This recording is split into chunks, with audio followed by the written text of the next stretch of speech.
Waktu saya sedang pelayanan dulu di Burma, saya masih ingat kok. Tuhan melawat, itu kan ada dokumentasinya.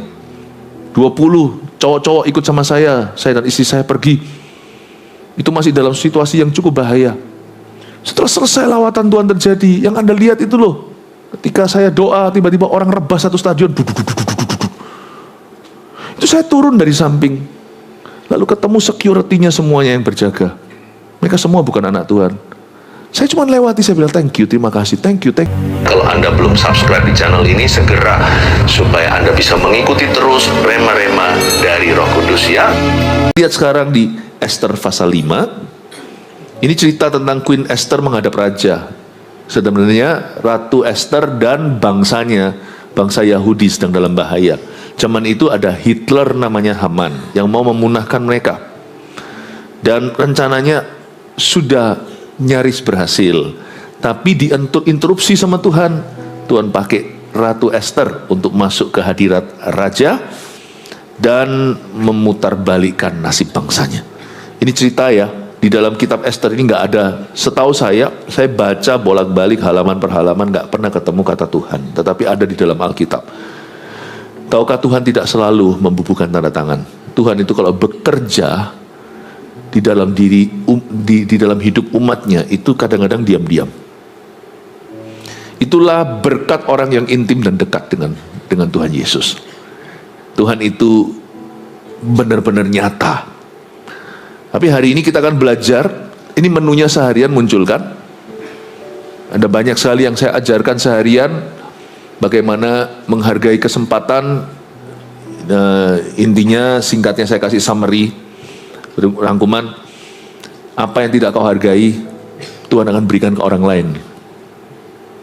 Jadi jangan ada di antara kita yang merasa sudah cukup hebat. Kita harus belajar terus. Itu tadi kita pelajari dari Queen Vasti atau Ratu Wasti yang dilengserkan, karena dia merasa kebal, merasa paling cantik, merasa nggak mungkin terjadi atas dirinya. Yang kedua, mempunyai wibawa. Gimana penting punya wibawa ilahi. Intinya setiap kita itu, kalau kita mau berhasil, kita harus punya karisma. Gimana punya karisma? Nggak ada orang lahir punya karisma, itu nggak ada. Nanti saya jelaskan di sana. Mau Anda di dunia kerja lah, mau memimpin satu perusahaan lah, mau jadi CGL lah, semua harus punya wibawa. Ini Esther punya wibawa yang tiada duanya. Lalu kebaktian 3 tadi mengalami pembelaan. Gimana caranya Tuhan membela? Kalau Tuhan membela seseorang itu, kadang-kadang Tuhan sudah sediakan solusinya itu di masa lalu. Sebelum problema datang, Anda sudah dikasih peluru. Jadi kalau Anda kena masalah, kita kena masalah, kita panik sendiri, kita rugi karena kita nggak bisa melihat solusi. Padahal Tuhan sudah titipkan jauh-jauh hari. Mengandalkan Tuhan di ibadah yang keempat, saya jelaskan pentingnya kita itu bersandar pada kekuatannya, bukan pada kekuatan sendiri. Dan kadang-kadang kita itu tidak mengandalkan banyak hal, kekuatan, keuangan kita, uang kita, koneksi kita. Itu semuanya adalah barang-barang yang ada bolongnya. Mengandalkan Tuhan itu perlu membangun kehidupan doa yang kuat. Nah, itu saya ajarkan tadi. Oke, bagian 5 sekarang ya. Masuk ke hadiratnya. Kan kita baca ini dari sisi Esthernya. Seorang ratu yang benar-benar berfungsi, dia pasti akan dekat dengan baginda atau raja. Kalau Anda melihat, misalnya, jangankan Ratu Elizabeth dulu almarhum aja, Pangeran Philip selalu ada di sampingnya. Apalagi kalau ini prianya yang raja, perempuannya pasti ada di sana. Jadi salah satu bukti pernikahan bahagia adalah mereka selalu bersama. Sekalipun kadang-kadang mereka harus lakukan tugas masing-masing. Tapi kalau Anda mau cari, ya misalnya saya gini ya, Anda mau cari saya gampang. Di mana istri saya ada, saya di situ. Nggak jauh lah, nggak jauh. Sebuah pernikahan yang baik, ya puji Tuhan, pernikahan saya, I'm happily married. Itu gampang kok. Mau cari di mana suaminya, ya cari istrinya di mana. Atau mau cari istrinya di mana, ya suaminya di mana. Nggak terlalu jauh. Paling tidak pasti saling tahu lokasinya di mana. Ya, pasti tahu. Nggak mungkin jauh. Orang berkata, buah nggak jatuh jauh dari pohonnya. Tapi dalam pernikahan yang bahagia, istri nggak akan jauh dari suaminya. Jadi salah satu tanda bahwa kita ini adalah mempelai wanita Kristus adalah kita selalu senantiasa seringkali ditemukan dalam hadiratnya. Jadi jangan percaya orang berkata aku Kristen. Tapi kalau dia nggak ngerti apa artinya jadi orang Kristen. Jadi Kristen itu jadi mempelai Kristus. Bukan berarti kita jadi perempuan, enggak, yang laki-laki, enggak, tetap. Ini bukan soal seksualita, bukan soal gender. Ini soal sifat rohani kita.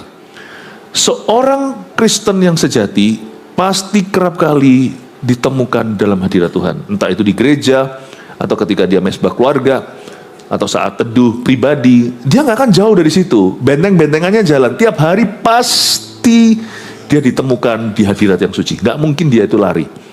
Kemanakah aku dapat pergi menjauhi rohmu Tuhan? Ku berlari mendaki ke langit, namun Engkau ada di sana. Nggak akan jauh.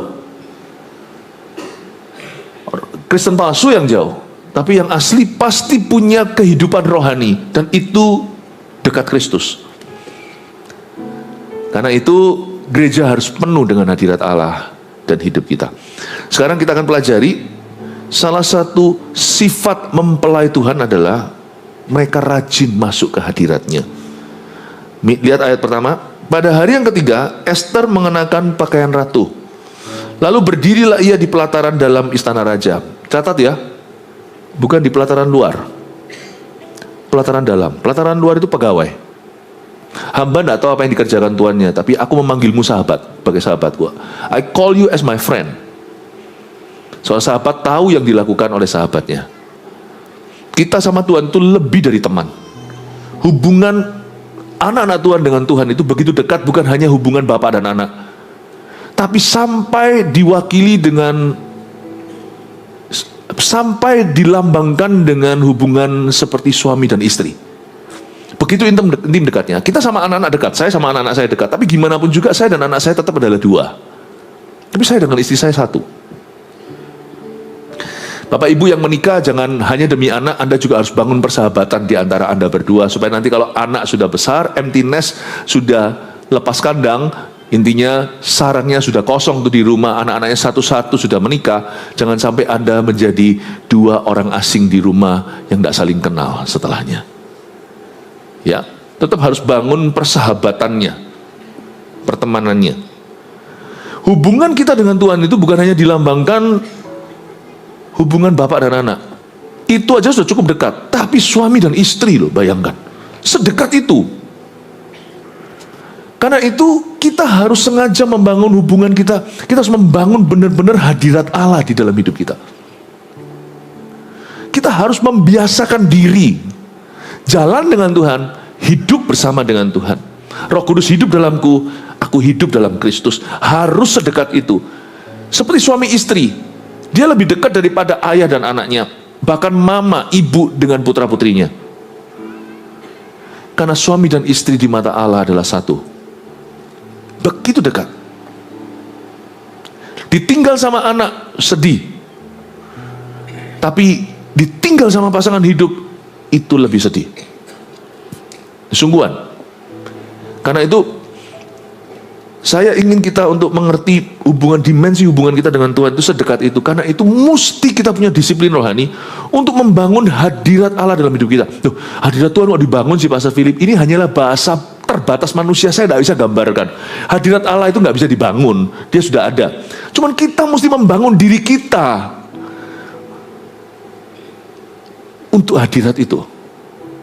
Mesti ada disiplin rohaninya. Orang Kristen yang tidak punya disiplin seperti ini, dia tidak mengerti dimensi hubungan dengan Kristus yang dilambangkan dengan suami istri. Pada hari yang ketiga, Ester mengenakan pakaian ratu. Memang betul Tuhan menerima kita apa adanya, tapi bukan berarti tanpa persiapan gitu loh. Ester itu waktu masuk ke istana raja, dia memang ada kepentingan, nggak apa-apa. Dia memang mau bersyafaat untuk bangsanya. Dia mau beritahu sama baginda, please suamiku, ada yang ingin memunahkan bangsaku. Tapi sekalipun Esther tahu posisinya aman. Dia sebagai permaisuri, sebagai ratu, tapi dia tetap persiapan. You see, apa yang kau cintai, kau tak akan asal-asalan. Kalau kita mau membangun hadirat Tuhan dalam hidup kita, kita harus hargai hadirat itu. Kita tidak boleh asal-asalan. Tiap pagi saya itu mengatur persembahan saya. Persembahan itu tidak selalu bicara tentang keuangan. Hidup saudara, Bapa, ku persembahkan tubuhku sebagai persembahan yang hidup, kudus, dan yang berkenan padamu, sebagai ibadah yang sejati. Tiap pagi saya bangun tidur itu, yang pertama saya siapkan adalah untuk ketemu Tuhan. How about you? Saya ngomong gini bukan mau jadi super rohani, sok suci, enggak. Karena saya tahu saya itu nggak suci, karena saya nggak rohani, saya ini jasmani. Aduh, kita itu daging, darah dan daging. Karena itu saya harus sengaja pakai pakaian ratu tiap pagi. Ini secara rohani ya, jangan pikirnya Pastor Philip harus pakai itu make up ya, enggak. I'm as macho as I can be. Kita ini top chair laki, tapi dalam hubungan kita sebagai gereja dengan Tuhan, kita itu mempelai wanitanya, kita yang mempersiapkan diri. Kita yang dandan secara hati. Tiap pagi itu saya persiapkan. Hari ini tadi saya pagi, lebih pagi lagi. Saya tinggal di barat soalnya, Surabaya Barat. Kesini lebih jauh lagi. Jadi saya datang lebih awal lagi. Pagi ini lebih pagi, belum ada matahari. Saya udah bangun, udah mempersiapkan hati saya. Udah mempersembahkan hidup saya. Yang saya siapkan bukan pelayanan. Yang Anda harus siapkan bukan urusan kantor. Itu nomor 2. Pakai pakaian ratumu dulu, jangan proposal dulu. Do you have this lifestyle? Punyakah Anda suatu kebiasaan, gaya hidup untuk tiap pagi berdandan untuk Tuhan? Persiapan diri, persiapkan hati. Tiap pagi aku atur persembahanku, kata pemazmur. Tiap pagi aku masuk hadiratmu. Membangun hadirat Tuhan dalam hidup kita itu bukan berarti kita doa 24 jam. Atau seminggu cuma doa doang isinya gak kerja. Enggak. Kita harus bisa masuk dulu ke hadirat Allah. Dan nanti waktu kita tanda kutip keluar, kita gak pernah keluar dari Tuhan. Waktu kita jalan melakukan aktivitas kita juga belajar menjalin hubungan dengan Tuhan sampai ke tempat kerja. Kita jaga hadirat itu yang kita tadi masukin. Kita jaga seharian.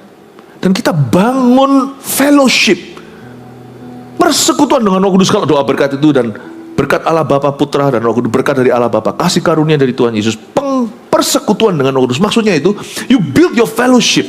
Fellowship itu partnership. Persekutuan dengan Tuhan itu bukan persekutuan doa. Persekutuan dengan Tuhan itu sesuatu yang kau bawa jalan.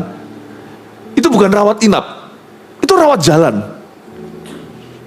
Nanti kalau Anda rawat jalan kan dikasih obat, minum antibiotika ini misalnya, ini 1 hari 3 kali. Nanti jamnya teng gitu, Anda harus makan dulu, atau bisa perut kosong tergantung. Anda minum. Anda tahu ada jam-jam tertentu bukan jam doa yang kita harus saklek, harus secara literal jam berapa, karena kita orang Kristen percaya bahwa kita tidak menyembah di sebuah gunung atau bergantung dengan jam dinding. Kita bawa persekutuan itu dengan Tuhan sampai tempat kerja. Kita membawa Tuhan kemana-mana. Tapi banyak orang berkata, iya Tuhan hadir di mana-mana. Ya, tapi kamu tidak pernah masuk ke hadirat Allah. Kamu tidak pernah cari. Ya Tuhan juga tidak jalan. Kita harus cari Tuhan. Pakai pakaian ratu. Esther mengenakan pakaian ratu. Janganlah kita itu merasa diri, aku kan sudah diterima apa adanya. Jadi ya sudahlah.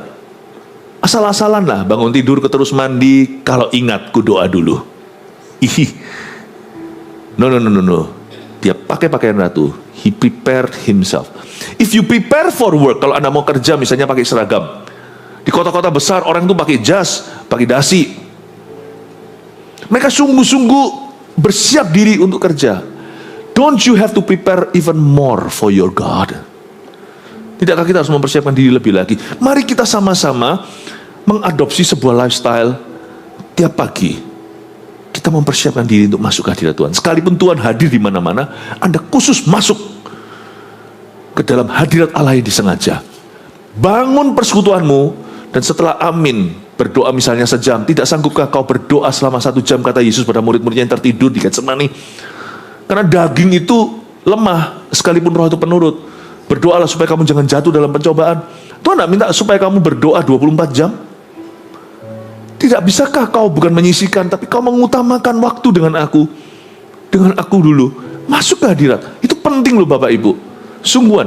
Karena pikiran kita, laki-laki misalnya, ya secara stereotipnya, bangun tidur pikirannya langsung kerjaan. Aduh, ini harus gini gitu. Yang perempuan mungkin kalau ibu rumah tangga sudah mikirkan tentang rumah tangganya. Tuhan mau kita membangun lifestyle demikian rupa karena kita ini mempelai Kristus. Yang pertama kita cari bukan anak dulu. Saya dan istri saya menikah belum lama, 25 tahun saja. Dibanding dengan berapa om tante sini yang menikahnya sudah jauh lebih lama karena usia jauh lebih tua. Tapi sejak hari pertama saya menikah, tidak pernah kami, kalau saya bangun tidur, pertama yang saya cari istri saya dulu.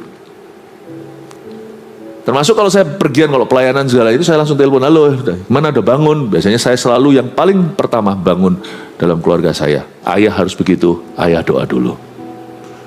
Istri saya juga sama, akan cari istri saya dulu. Sebelum anak segalanya itu cari satu dengan yang lain. Itulah hubungan suami istri. Yang kau cari dulu adalah suami surgawimu. Tuhan itu maha cemburu. Tidak mungkin, saya ngomong ini bahasa murahan ya. Karena Tuhan itu tidak bisa dimanipulasi. Jadi jangan kita motivasi. Percayalah, kalau Anda main petak umpet dengan Tuhan, Anda tidak utamakan, Tuhan juga akan sembunyikan berkat-berkatmu nanti sepanjang harian. Karena Tuhan itu juga pendidik. Dia bukan hanya suami, dia juga bapak. Kalau anak saya, apa-apa tidak mau kerjakan PR-nya dulu, ya saya akan santai. Ya sudah nanti, gak apa-apa, kamu tidak keluar, selesaikan dulu. Saya mau anak saya belajar prioritas, Tuhan juga mau kita belajar prioritas. Dia harus diutamakan. Bukan berarti Tuhan itu kurang aman, Tuhan itu minta, Tuhan itu narsis, bukan. Tapi memang itu sudah tatanan. Di dalam alam semesta ini hanya ada berkat jikalau Tuhan diutamakan. Sungguhan, karena memang Tuhan sumbernya. Tuhan sumbernya. Karena itu mari kita punya kebiasaan. Saya tidak mau kita hanya dengar khotbah di gereja. Gereja ini harus mewartakan sesuatu yang bisa Anda lakukan. Bukan sesuatu yang sifatnya sebentar aja saya ajar di sini lalu habis itu menguap. No. Firman seperti ini itu ada banyak PR-nya. PR-nya cuma satu sih, nggak banyak. Itu bangunlah gaya hidup mengutamakan Yesus setiap pagi. Tiap hari. Saya punya teman yang berdoanya bukan pagi, tapi malam hari. Karena dia memang pagi terlalu pagi. Karena dia kerjanya di luar kota. Jadi kalau pagi sekali dia bisa-bisa nggak tidur. Jadi dia malam. Jadi benar-benar dia sudah janjian dulu. Ngomong dulu sama keluarganya supaya pengertian. Aku perlu punya, kalian perlu pinjamkan papa ke Tuhan. Kalau nggak gitu nanti papamu berang. Papamu nanti akan jadi orang yang kamu nggak suka deh pokoknya. Aku harus kekang dagingku, karena rohku penurut, dagingku lemah. Kalau aku tanpa Tuhan, tidak mungkin aku bisa berbuah. Jadi udah janjian, sehingga support seluruh keluarga itu diperlukan. Teman saya itu doanya itu malam jam sekian ke sekian. Tapi dia hanya punya waktu 1 jam. Dia benar-benar doa dan firman tidak included di dalam doa. Muji Tuhan, firman, dia orangnya bukan musisi. Jadi selalu dia pakai tool-tool yang ada, yang tersedia, dia dengar musik dan segalanya. Pokoknya dia ada caranya sendiri. Pokoknya dia punya waktu janjian dengan Tuhan jam segitu, dia bangun gaya hidupnya seputar itu. Segala suatu hal yang lain dibangun setelahnya di atasnya. Ini yang disebut dengan pada hari ketika Esther mengenakan pakaian ratu. Dia nggak masuk sembarangan. Dia mempersiapkan dirinya, sekalipun dia sudah ratu. Mari kita memiliki prinsip yang sederhana ini. Masuk ke hadiratnya jadi prioritas dalam kehidupanmu. Mungkin di sini ada yang bolong-bolong. Percayalah saya, kalau Anda lakukan ini ya, Tuhan tidak main petak umpet. Karena Tuhan tidak perlu mendidik kita soal prioritas lagi. Tapi kalau anak saya misalnya gak memprioritaskan yang benar, saya pasti akan suruh dia sampai melakukan prioritasnya. Baru setelah itu diperbolehkan sesuatu. Percayalah, muter-muter, tidak akan ada sesuatu ditambahkan padamu kalau tidak mencari kerajaan Allah dulu. Muter-muter, kalau Yesus suamimu bukan orang pertama yang kau cari tiap hari, Apapun yang kau cari tidak akan dia restui. Amin Bapak Ibu. Saya dorong Anda, coba deh lakukan ini. Let's see. Buat satu ini aja, eksperimentasi. 30 hari ke depan dari hari ini. You try lah, kata orang Singapura. Coba lihat perubahan hidupmu ya. Just give that 1 hour to Jesus every morning. Let's see how your life changes. How your life will change. Mari kita lihat hidupmu bagaimana berubah. Saya pernah membuat eksperimentasi. Masuk hadirat Allah buru-buru. Karena saya ini pengajar, saya minta izin sama Kristus. Jangan coba ini di rumah, anak Anda tidak perlu lakukan ini. Saya sebagai pendidiknya soalnya. Saya buat eksperimentasi, untungnya cuma 2 hari. Dan itu menyiksa bagi saya, karena saya biasanya doa nggak cuma 1 jam, karena tuntutan iman saya melebihi orang pada umumnya, yang bergantung banyak sekali. Jadi saya nggak hanya segitu, protein saya lebih. Nah suatu hari saya kurangi cukup drastis. Saya kurangi separuh. Dan separuh saya mungkin masih, sorry ini ngomong ini bukan meninggikan diri, bukan saya ngomong gini pun nggak enak sebenarnya sungkan, tapi sebagai contoh ilustrasi penting untuk saya ceritakan. Setengah porsi saya itu mungkin juga melebihi porsi penuhmu sebagian di antara Anda. Masih lebih banyak daripada beberapa orang di sini. Tapi itu menyiksa buat saya, karena saya biasanya dosisnya tinggi. Saya datang ke kantor dengan dosis setengah. Tahu nggak?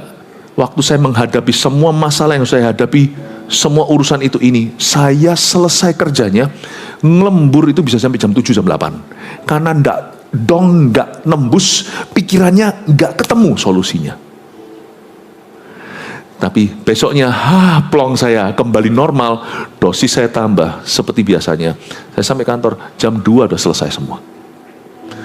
1 jamku yang kukurangi, bertambah 4 jam dalam bahasa Ibrani, kebuletan. Muter-muter di padang gurun, gak ketemu jalan. 1 jam saya buang untuk Tuhan. Kembali 4 jam hemat. Semua kelar. God doesn't owe anybody anything. Tuhan tidak berhutang sama siapa-siapa. Coba buat eksperimentasi. Masuk ke hadirat Tuhan asal-asalan dan pakai pakaian ratu tiap pagi. Mempersiapkan diri. Let's see 30 hari perbedaan hidupmu. Amin Bapak Ibu. Ya. Oke, dia masuk berdiri, ulang lagi ayat 1. Pada hari yang ketiga Esther mengenakan pakaian ratu, lalu berdirilah ia di pelataran dalam istana raja. Pelataran dalam, bukan di luar. Tepat di depan istana raja. Raja bersemayam di atas tahta kerajaan dalam istana, berhadapan dengan pintu istana itu. Ketika raja melihat Esther, sang ratu, berdiri di pelataran, berkenanlah raja kepadanya, sehingga raja mengulurkan tongkat emas yang di tangannya ke arah Esther, lalu mendekatlah Esther dan menyentuh ujung tongkat itu. Agak aneh sih, ini nggak ada dalam culture atau kebudayaan kita. Ini protokol Persia.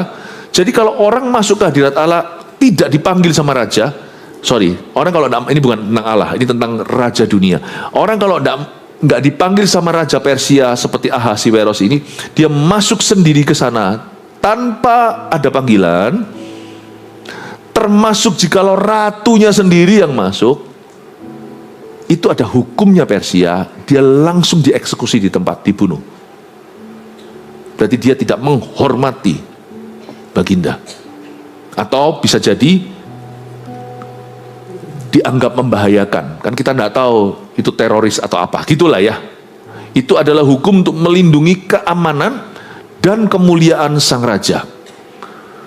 Kecuali apabila sang raja mengulurkan skepter atau mengulurkan tongkat emas, tongkat yang dia pegang selalu tongkat kebesaran. Pejabat juga ada kan, misalnya pejabat tinggi, tentara atau polisi, kan kadang-kadang ada tongkatnya itu. Bukan tongkat beneran karena nggak bisa jalan, bukan tongkat kruk, tapi tongkat yang seperti itu yang dibawa itu kan tongkat kebesaran. Biasanya kalau dinas atau kalau ada upacara apa dibawa. Ya. Kita tahu yang bawa itu hanya perwira tinggi misalnya.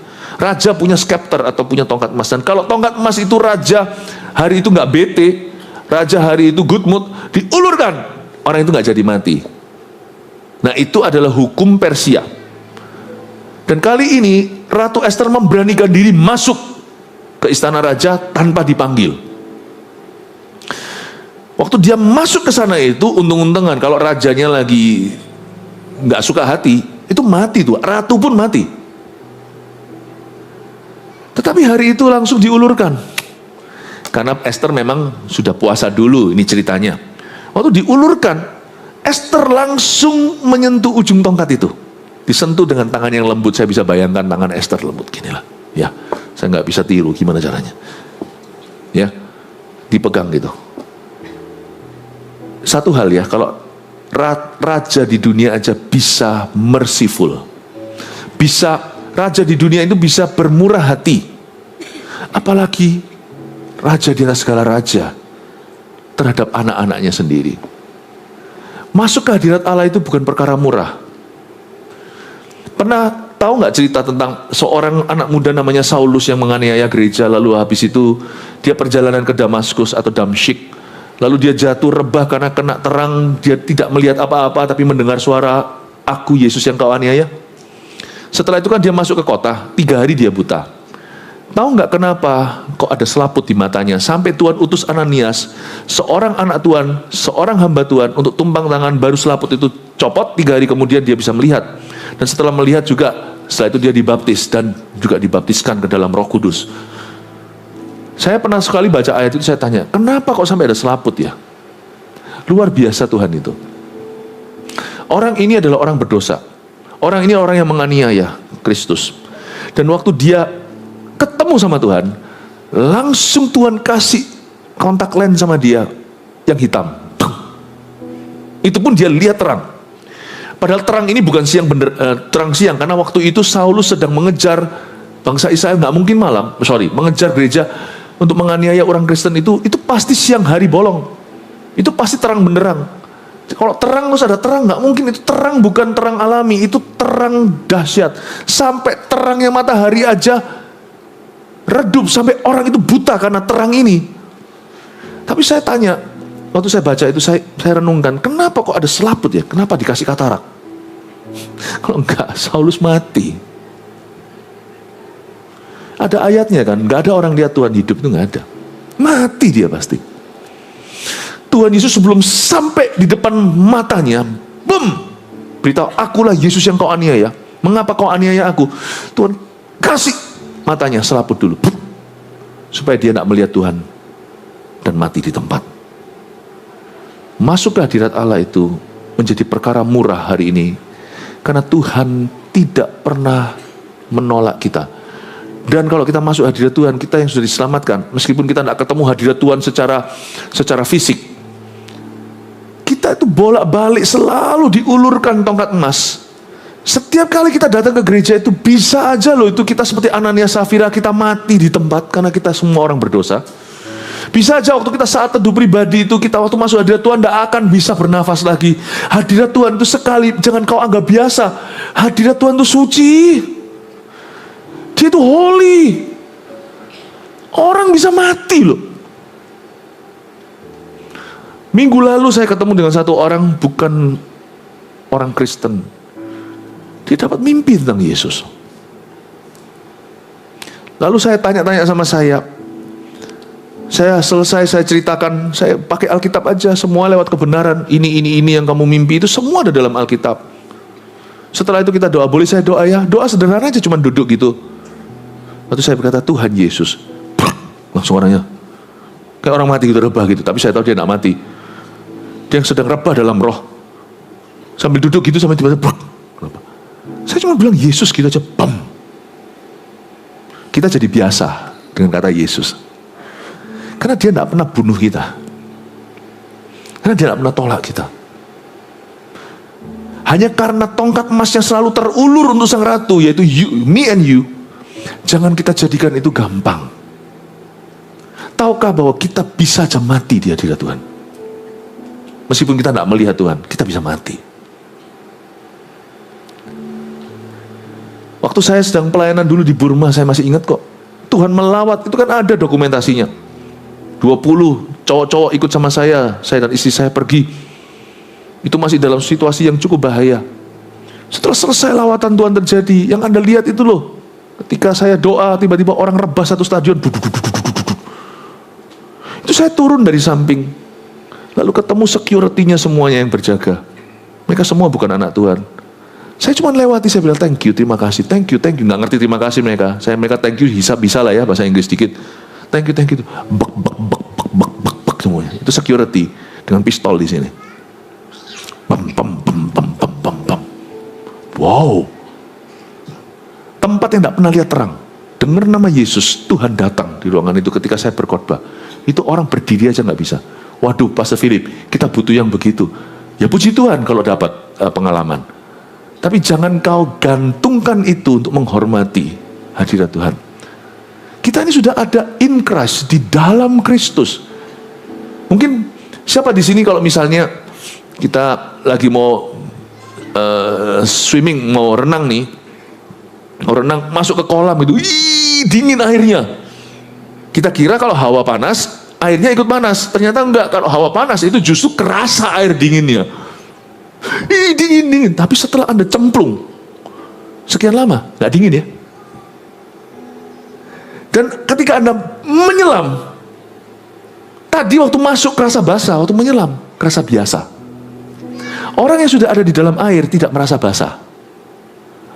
Orang yang sudah berada di dalam sebuah kedalaman tidak merasakan airnya, because you are already inside. Anda sudah ada di dalam. Kita in Christ, kita ada dalam Kristus. Karena itu jangan sampai Tuhan terasa biasa. Saya pergi ke tempat yang tidak pernah lihat terang, bangsa yang tinggal dalam kegelapan. Pertama kali mereka dengar Injil, berdiri aja nggak bisa, sekalipun pegang senjata. Itu saya lewatin aja, bukan saya yang sakti. Wih, Pastor Philip ya, bayang-bayangnya diurapi. Nggak ada bayang-bayang, itu di dalam stadion. Nggak ada bayang-bayang. Saya cuma lewati, thank you. Saya lewati, jatuh. Saya bilang, wow, kok nggak terjadi di sini? Loh, puji Tuhan kalau terjadi. Kita boleh tuh minta pengalaman baru. Tapi jangan bergantung itu.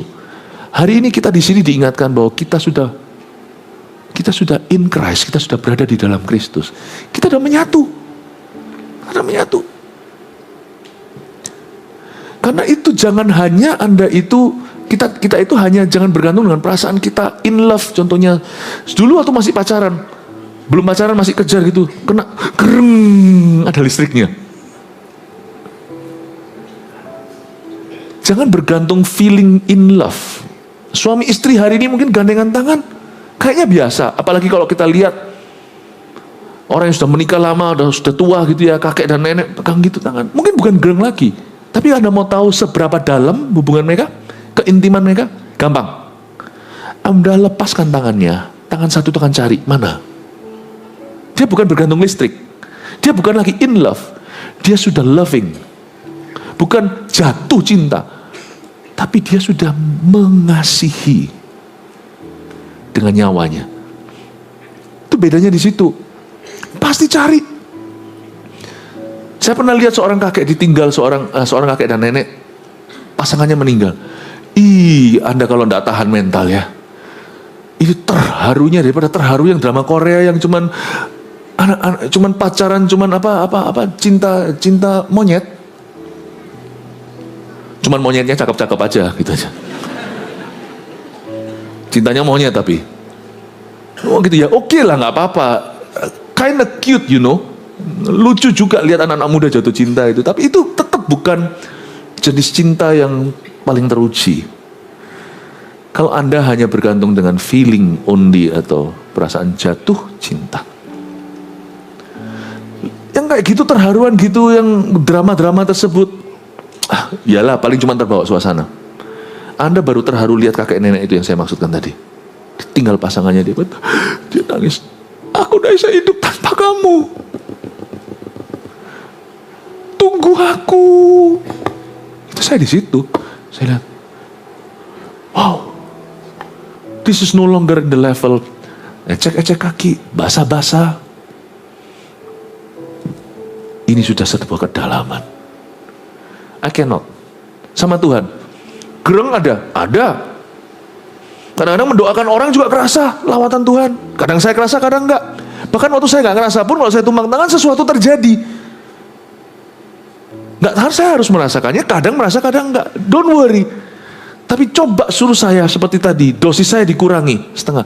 Saya menderita loh hari itu, terus terang. Menderita pol saya. Saya berhenti, saya nggak mau eksperimen gini lagi. Untungnya ini bukan eksperimen dosa. Kalau dosa jangan eksperimen. Itu pengkhotbah itu Salomo agak sedikit ekstrim eksperimennya. Jangan coba yang ke situ. Satu aja tumbal cukup sepanjang sejarah. Tapi saya hanya kurangi dosis. Itu saya berkata, Tuhan, I cannot, sungguhan. You take away, Anda ambil kehidupan doa saya yang rutin itu, yang monoton itu, yang boring itu tidak terasa. Tapi sekali kau ambil, saya punya roh cari. Saya bisa sakau, saya sungguhan, secara rohani. Saya bisa seperti orang, kapan aku bisa doa? Meskipun Tuhan hadir di mana-mana, aku ingin punya waktu rindu sendiri dengan Dia.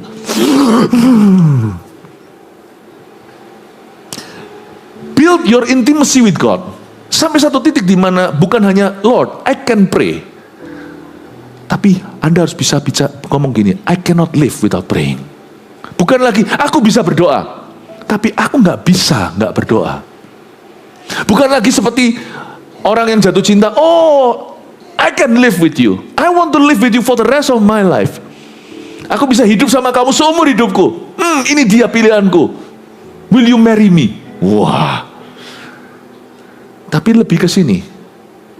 Orang yang sudah kunikahi, seumur hidupku, I cannot live without her anymore. Aku tidak bisa hidup tanpa dia lagi. Dulu mungkin di level aku bisa hidup sama orang ini. Sekarang sampai di level aku harus menyesuaikan. Awal-awal pernikahan mesti harus menyesuaikan. Tapi setelah sekian lama, aku tidak bisa hidup sama dia. Kalau aku bisa hidup lagi dan lagi di dunia, tetap orang ini yang ku cari. Sampai ke ujung dunia, aku akan nikahi dia.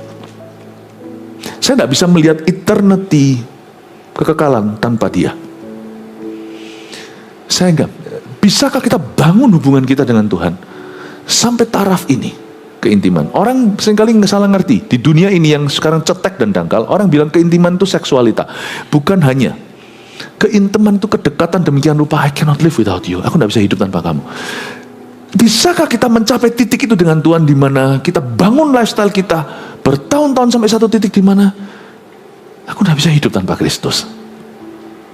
Aku tidak bisa hidup tanpa ini. Mendingan aku tidak makan roti daripada tidak makan firman dari mulut Allah. Manusia hidup bukan hanya dari roti saja. Bapak, Ibu, Saudara, saya sedang menawarkan sebuah ide kepada Anda untuk membangun hubungan rohanimu sungguh-sungguh dekat dengan Tuhan di hari-hari ke depan. Amin, Bapak Ibu. Ya. Kita lihat sekarang, sudah saya jelaskan tentang the scepter, tongkat emas. Mari kita lihat ayat yang ketiga. Tanya raja kepadanya, apa maksudmu hai Ratu Ester, dan apa keinginanmu? Sampai setengah kerajaan sekalipun akan diberikan kepadamu. Jawab Ester, jikalau baik pada pemandangan raja, datanglah kiranya raja dengan Haman pada hari ini ke perjamuan yang diadakan oleh hamba bagi raja. Maka titah raja, suruhlah Haman datang dengan segera, supaya kami memenuhi permintaan Ester. Raja sangat menghargai persiapan Ester. Raja ini Raja Ahasiweros ya. Saya bandingkan dengan Tuhan ya. Itu sorga dan neraka ya. Raja Ahasiweros ini terkenal sangat-sangat bengis sama musuhnya. Ini orang keras. Saking kerasnya, Ratu Wasti tolak sekali aja permintaannya, pecat dari ratu loh. Nggak main-main. Jarang terdengar ratu dipecat. Lady Diana aja. Itu pelan-pelan. Itu pun setelah teriak-teriak tuh rakyat, akhirnya dipertahankan gelarnya sebagai putri. Ini Ahasiweros terkenal orangnya itu sangat-sangat tangan besi. Kalau nggak gitu mana bisa dia itu mimpin dari India sampai Ethiopia kerajaannya. Dia itu di Persia, yaitu daerah Iran sana. Coba bayangkan, saya pernah hitung, itu 23 negara termasuk di dalam pemerintahannya, dalam kuasanya. 3 benua. Afrika masuk ke Asia, ada 3 benua, 127 provinsi. Ini orang sangat-sangat keras sekali. Dia aja terharu lihat Ester begitu. Bapak Ibu, saya ingin beritahu kepada Anda bahwa Tuhanmu itu tidak keras. Meskipun dia itu jauh Dia itu jauh tak terhingga lebih berkuasa. Tuhanmu itu lembut hati. Yesus sendiri berkata, aku lemah lembut dan rendah hati. Makanya itu ada kata di Ibrani, Tuhan menyediakan berkat buat orang yang sungguh-sungguh mencari Dia. Sebab barang siapa mencari Dia akan memperoleh upahnya. Tuhan itu nggak tahanan, orangnya itu nggak tegaan. Tuhan kita itu raja di atas segala raja, Dia bukan raja tega. Bapak Ibu, nggak heran kalau orang itu cari Tuhan sekalipun dalam salahnya. Kalau dia cari Tuhan dengan tulus, Tuhan langsung ditemukan. Tuhan nggak pernah main petak umpet lama. Pada waktu si Esther itu mempersiapkan diri demikian rupa, Raja bengis aja terharu, apalagi Kristus. Maka titah Raja ayat 5, suruh Haman datang dengan segera supaya kami memenuhi permintaan Esther. Raja ini bukan nggak bisa dibandingkan dengan Tuhan, tapi raja ini tidak maha tahu karena dia adalah manusia biasa seperti Anda dan saya. Raja ini tidak mengerti bahwa Haman itulah kulpritnya, Haman itulah antagonisnya, Haman itulah si jahat. Lalu raja datang dengan Haman ke perjamuan yang diadakan oleh Esther. You see, kalau kita itu punya hubungan intim dekat dengan Tuhan, saya ngomong gini supaya bukan supaya kita menjadi manipulatif dengan Tuhan, ya. Tapi saya menyatakannya sebagai fakta. Ini adalah sebuah statement saja. Keintiman dengan Tuhan yang dibangun itu advantage-nya luar biasa. Sungguhan. Surga susah nolak Anda. Ini orang nggak ngerti. Orang biasanya hubungan dengan Tuhan transaksional.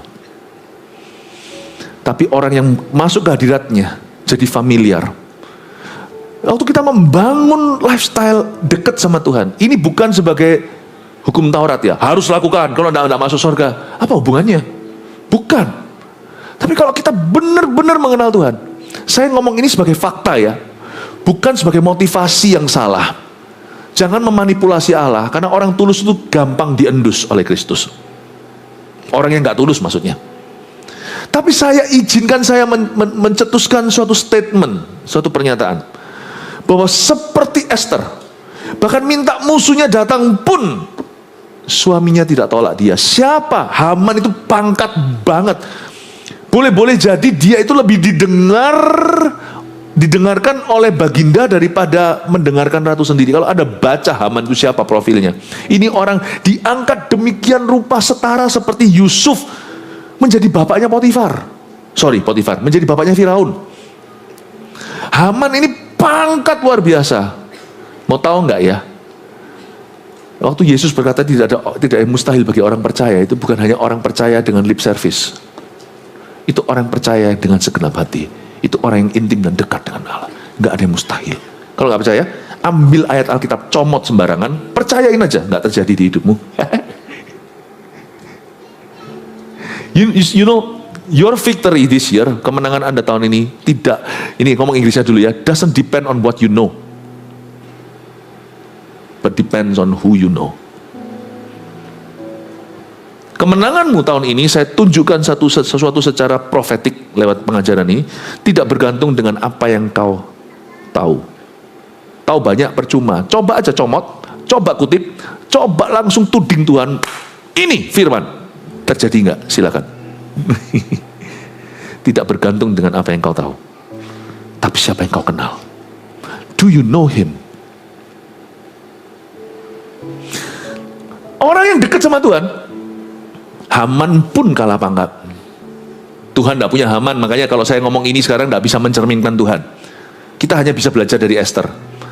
Tapi Haman sepangkat itu, sampai seperti bapaknya Firaun bagi Ahasiweros, bagi raja ini. Itu aja kalah Hawa sama si Hawa ini. Tahukah kita ini Hawanya sorga? Hawa yang tidak jatuh dalam dosa, mempelai wanita. Tahukah waktu kita masuk hadirat Allah, Tuhan yang maha kuasa, yang tidak takut siapa-siapa, memberikan dirinya untuk kau pengaruhi. Hebat ya. Saya tidak ngomong ini merendahkan, saya takut sama Tuhan. Tapi Tuhan itu menjadikan dirinya rawan pengaruhmu. Rawan pengaruhmu. Itulah kelebihan keintiman dengan Tuhan. Dan keintiman, catat, tidak bisa kau buat waktu Anda sedang dalam tekanan masalah dan punya keperluan. Tidak bisa. Keintiman itu dibangun pelan-pelan, di dalam segala musim kehidupan, pas gak ada perlunya, keintiman justru dibangun dengan paling murni. Ketika badan rohanimu tidak jarem, ototmu paling mudah untuk kau kerjakan dan kembangkan. Pada saat tidak ada sesuatu kebutuhan, kita bangun hubungan dengan Tuhan, itu yang murni. Dan keintiman dibangun paling strong itu saat-saat itu. Ya orang kalau ada butuh ya semuanya pasti baik-baikin lah, semua pasti tahu lah. Kalau orang ada butuh aja misalnya sama orang yang berpengaruh di dunia ini, pasti deketin. Tuhan maha tahu lah kalau dia ada butuh dideket-deketin tahu. Tapi Esther sudah membangun hubungan dulu, ketika dia perlu dia datang dan dia punya permintaan tidak bisa ditolak. Saya ngomong gini bukan untuk jadi motivasi yang salah. Saya ingin menunjukkan pada Anda a lifestyle, suatu gaya hidup yang mengutamakan hadirat Tuhan, membangun hadirat Tuhan, dan kerap kali masuk ke hadirat Tuhan pas gak ada perlunya, pas gak dipanggil lagi. Kalau Anda bangun itu consistently, not only that you will know God's will. Jangan khawatir kalau Anda akan minta sesuatu yang di luar kehendak Allah, karena orang yang intim dengan Allah pasti nangkap hatinya. Dia tidak akan minta sesuatu yang mendukakan hati Tuhan. Dia tidak akan meminta sesuatu yang mendukakan Roh Kudus. Dia akan meminta sesuatu yang melanggar firman. Tapi keuntungannya, orang yang membangun keintiman dengan Tuhan, yang punya gaya hidup masuk ke hadirat Allah dan membangun hadirat Tuhan dalam hidupnya, pas nanti dia perlu atau bersyafaat untuk siapa, dia buka mulut, malaikat takut. Cobalah silakan comot ayat, terjadi tidak di hidup kita. Tapi cobalah dekat dengan Tuhan.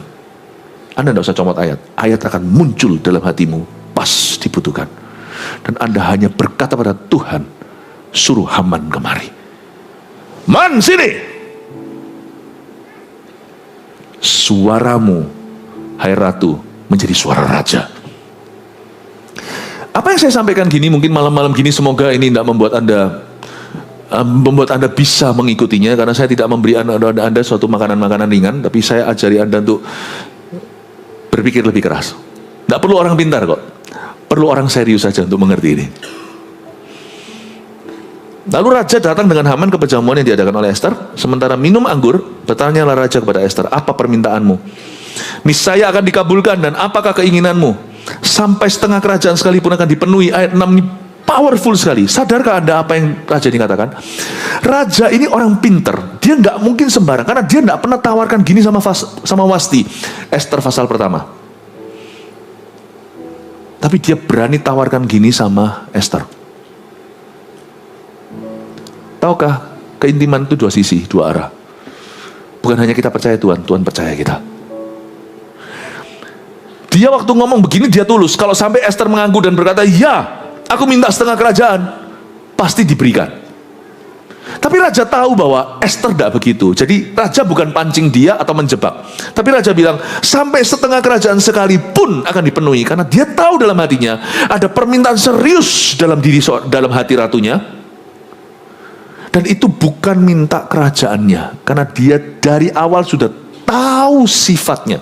Kalau Anda baca pasal-pasal sebelumnya, di kebaktian-kebaktian sebelum ini, tadi saya jelaskan, di dalam kebaktian yang wibawa ilahi, Esther itu dikasih kredit card tanpa batas, ya istilahnya, suruh shopping gila-gilaan 1 hari sebelum menghadap raja. Semua wanita, tidak hanya Esther, yang disayembarakan untuk jadi permaisuri raja.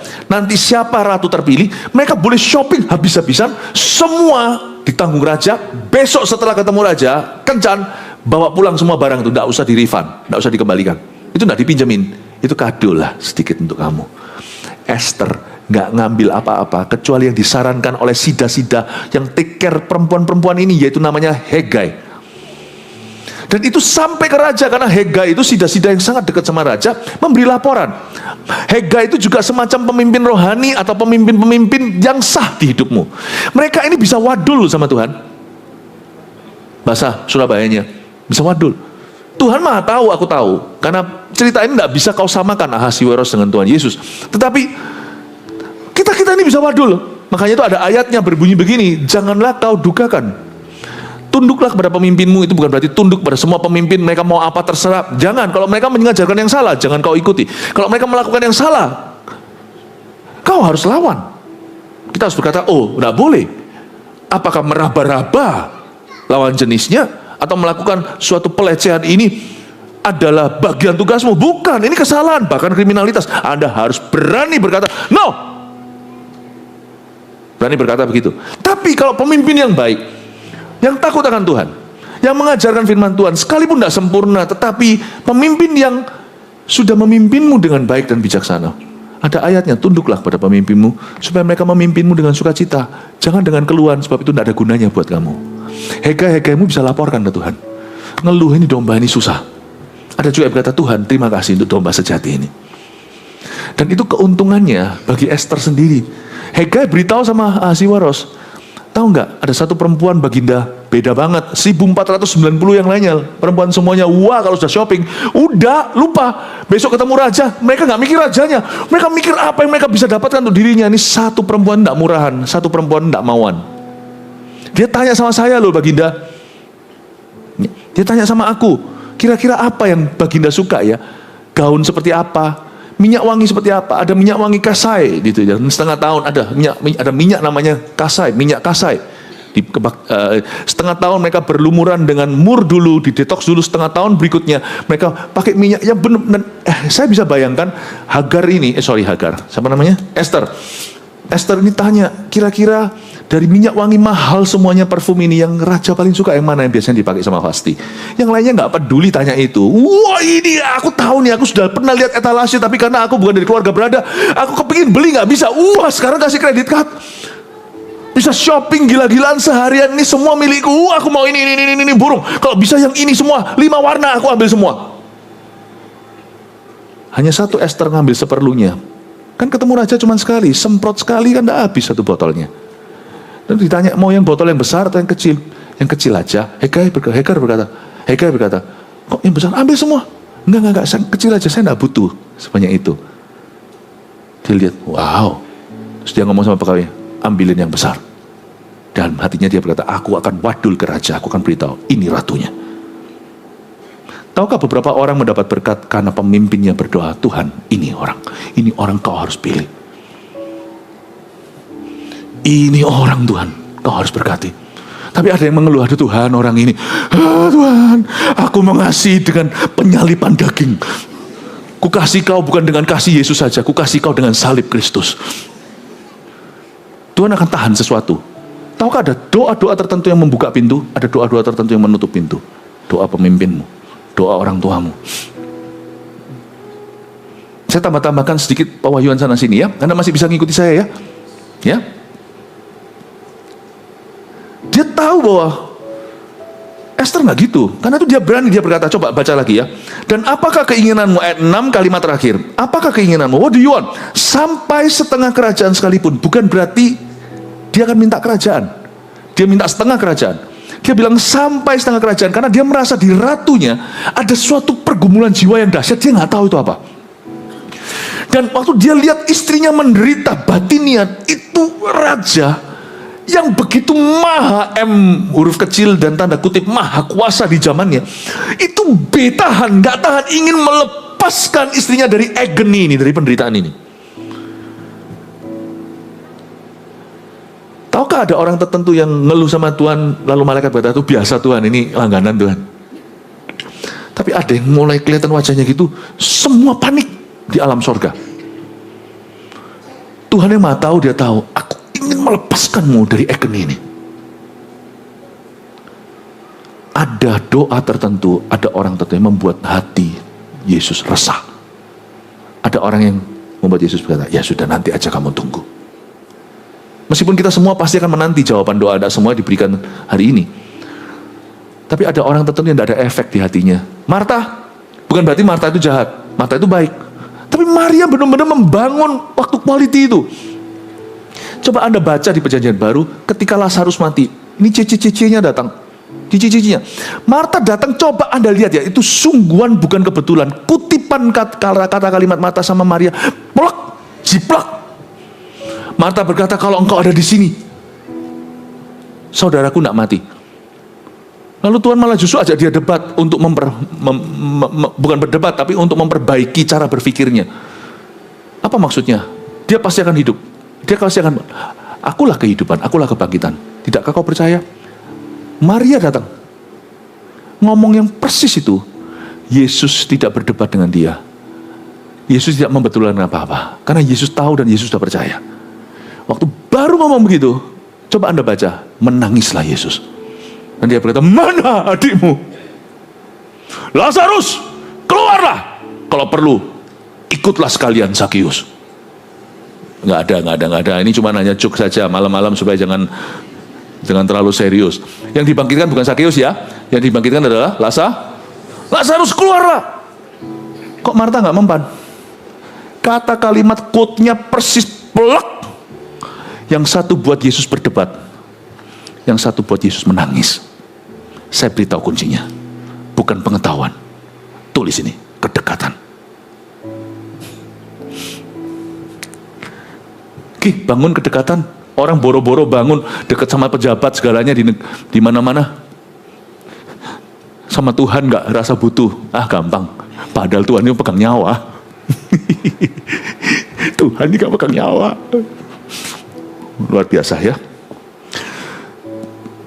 Maka jawab Esther, permintaan dan keinginan hamba ialah, aduh luar biasanya, jikalau hamba mendapat kasih raja dan jikalau baik pada pemandangan raja, mengabulkan permintaan serta memenuhi keinginan hamba, datang pula lah kiranya raja dengan Haman ke perjamuan yang akan hamba adakan bagi raja dan Haman. Maka besok akan hamba lakukan yang dikehendaki raja. Malah tambah penasaran. Dia tanya, lu mau apa? Enggak, raja datang aja ke my tea party. Besok aku janji, I will tell you my darling. Penasaran malahan. Haman happy, ya kita nggak usah baca, nanti baca aja di rumah. Haman berkata, wow, hey guys, tahu nggak? Aku diundang sama ratu dari semua pejabat negara. Hanya saya saja yang dipanggil sama nyonya. Wah, dia gaya-gaya. Haman ini orang jahat. Dia masuk perangkap. Tidak semua kemenanganmu karena strategimu bagus, tapi keintimanmu bagus dengan Tuhan. Percayalah, ada banyak kebetulan yang Tuhan sediakan di tahun 2005. Anda nginjakkan kaki, orang lain nginjakkan kaki, langsung terlilit. Anda nginjakkan kaki kanan, kiri, keluarnya itu melodi do, re, mi, karena misstepnya tidak ada. Semua kaki di mana Anda berpijak ada timing yang indah. Itu bisa ketemu, bukan berarti tidak ada masalah. Musuh masih ada, singa mengaum-ngaum ada, orang-orang yang jelekan, orang-orang yang iri, semua ada, semua satu paketan. Tapi Anda itu bisa menginjak kepala singa, dan menginjak anak singa dan ular beludak. Itu bisa seperti Anda itu menari-nari seperti Habakuk katakan di atas bukit-bukit seperti kaki kijang atau kaki rusa. Kaget Anda, musuh ada. Tapi Anda itu bisa selalu tepat waktu. Kok bisa ya? Ada berkat itu bukan karena strategimu bagus atau programmu. Udah pakai program apa aja lah. Asal Anda sudah riset, due diligence dilakukan, lakukan apa yang terbaik. Ngapain kita lakukan yang buruk kalau kita tahu apa yang baik? Tapi nanti Anda lihat ya, penyertaan Tuhanlah yang membuatmu menang. Dan musuh akan masuk ke perangkapmu. Karena di mana ada keintiman, musuh-musuh akan masuk ke perangkapmu. Anda tidak perlu menjebak, karena orang yang menjebak akan jatuh ke dalam lubang yang dia gali. Biar Tuhan yang akan menjebak musuhmu. Lihat ya, orang yang nanti akan hina Anda, orang itu sendiri yang berurusan dengan Tuhan. Ketika Anda hanya dekat sama Tuhan, lakukan bagianmu saja, dan punya hidup doa, lalu nanti kerja ya kerja, nggak kerja ya jangan makan, jangan doa saja. Waktu Anda kerja, sekolah, lakukan bagianmu, itu porsimu, Tuhan menyertaimu. Anda kan lihat ya, aneh sekali, aneh bin ajaib.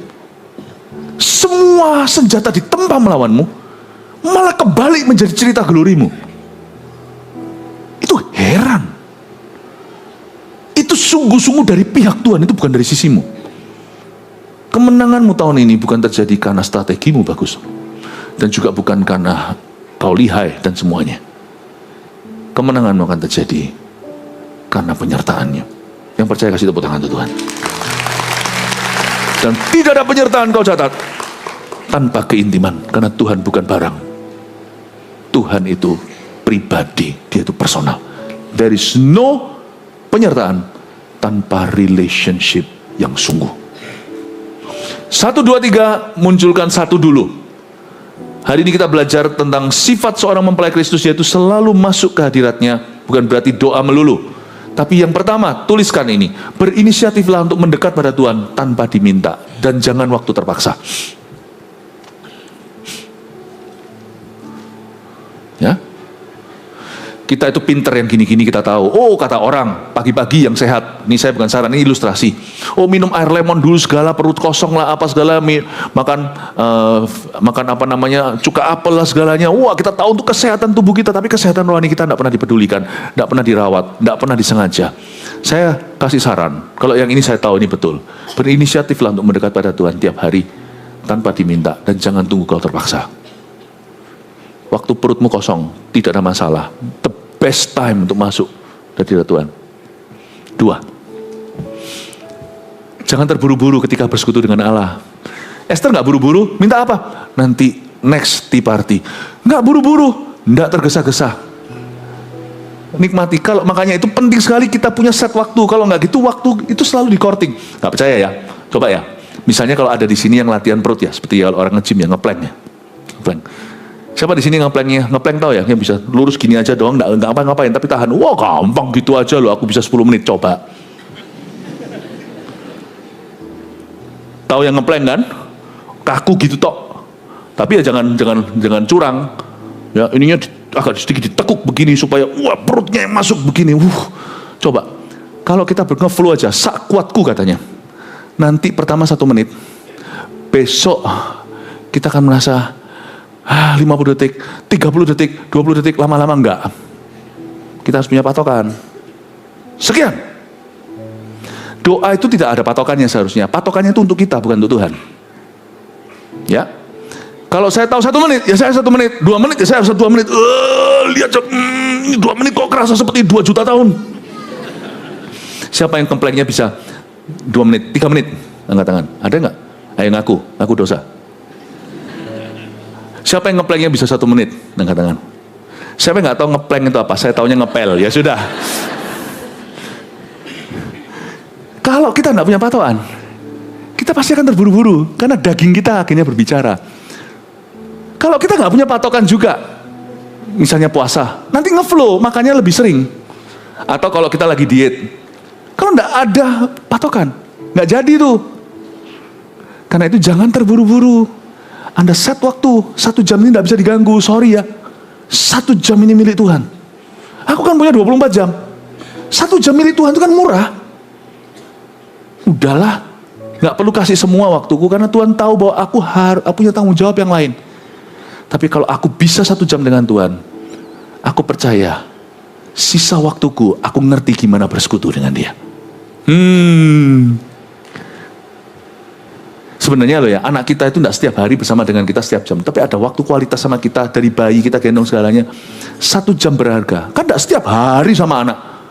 Itu membonding kita, sehingga anak tidak bisa hidup jauh dari kita. Sehingga kita ada hubungan yang benar-benar terjalin.